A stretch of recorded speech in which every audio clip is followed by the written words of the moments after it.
मग नामदेव रायांनी काय सांगितलेलं आहे की माझ्या सद्गुरू नायकांनी माझ्यावर पूर्ण कृपा अशा प्रकारची केलेली आहे. काय केलेली आहे? पूर्ण कृपा केलेली आहे. आपण मगाशी सांगितलं की परमार्थ कशाने होत असतो तर कृपेने होत असतो बरं का. संसार जो आहे तो प्रारब्धाने होत असतो, मात्र परमार्थामध्ये जर तुम्हाला जर उन्नती करायची असेल तर तुम्हाला संत कृपा, भगवत कृपा ही आवश्यकच असते. कारण कृपेने काय होतं तर आपण बघितले आहे की भगवद्गीतेच्या आपल्या स्तवनामध्ये आपण म्हणतो की नाही की मुखं करोति वाचालं पंगुं लंघयते गिरिं. हे कशामुळे होतं तर यात कृपातमहं वंदे परमानंद माधव. मुखं करोति, मुख्य माणसाला जे आहे ना बोलता येऊ लागेल, जो अपंग आहे त्याला समुद्र लंघन करता येईल. हे कशामुळे होईल? प्राप्त होईल. म्हणून संत जे आहेत ना ते काय करतात? कृपा करतात बरं का. या कृपेमध्ये देखील प्रकार मी खूप जास्त विस्ताराने सांगत नाही, अगदी थोडक्यामध्ये सांगून जातो. कृपा कोणती असते? कृपा असते शब्द कृपा असते. शब्दाद्वारे सद्गुरू आपल्यावर कृपा करत असतात. त्यानंतर स्पर्श कृपा असते, नेत्र कृपा आणि संकल्प कृपा. शब्द कृपा म्हणजे काय की गुरुवाक्य आपल्या काना वचनाची भेटी, सरिसाची पैकृती, ते वस्तू होली होती कवणा एकूजो. गुरुवाक्य कानामध्ये त्याच्या पडलं की त्याला निज तत्वाचा बोध होतो. कसा बोध होतो? ज्ञानोबा माऊली सांगतात की साधू बोध झाला तो नुरोनिय त्याला हाईच मुलाला अनुभव.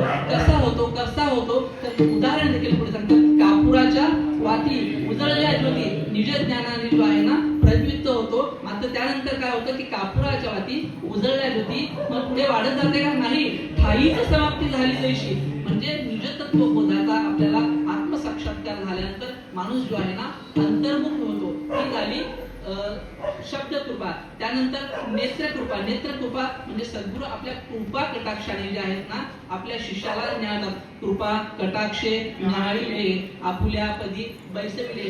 तुकोबा रायांनी आपल्या जी नेत्र कृपा आहे ना त्यांच्या शिष्या संत बहिणाबाई यांच्यावर नेत्र कृपा केली बरं का. त्यानंतर स्पर्श कृपा म्हणजे सद्गुरू आपल्या मस्तकावर हात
दोन प्रकाराने होते बरं का.